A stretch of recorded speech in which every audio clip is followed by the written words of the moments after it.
ఆ తర్వాత మొదలవుతుంది విష్ణు పర్ఫార్మెన్స్. ఏంట్రా అది? It is going to be one of the most memorable films of Telugu cinema. బాబోయ్ నిజమే, నమ్మబుద్ధి కావట్లేదురా. నేను విష్ణు చాలా మంచి నటుడు, చాలా డిసిప్లిన్డ్ యాక్టరు, చాలా డిసిప్లిన్డ్ యాక్టరు. కోర్త ఇది వెళ్ళిపోద్ది లోపల.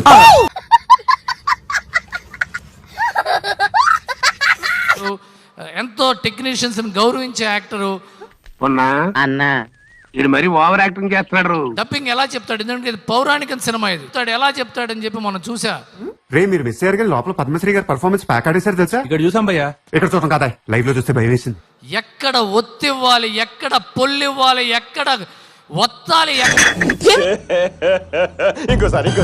ఎక్కడ పొల్లివ్వాలి, ఎక్కడ ఒత్తాలి, ఎక్కడ లేపాలి, దీని తల్లి ఎరగదీసే డైలాగ్ డెలివరీ.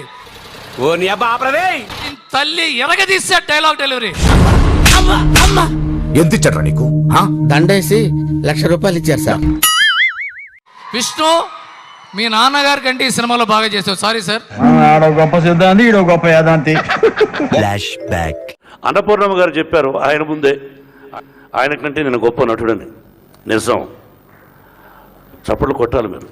ఈ జప్పాగాళ్ళు నిజంగా అరే ఎప్పుడు బాగుపడతారా మీరు? మీరు చాలా సినిమాలు చేశారు, మహానటుడు, గొప్ప నటుడు. ఏదో డ్రామాలో జోడించుకుంటా.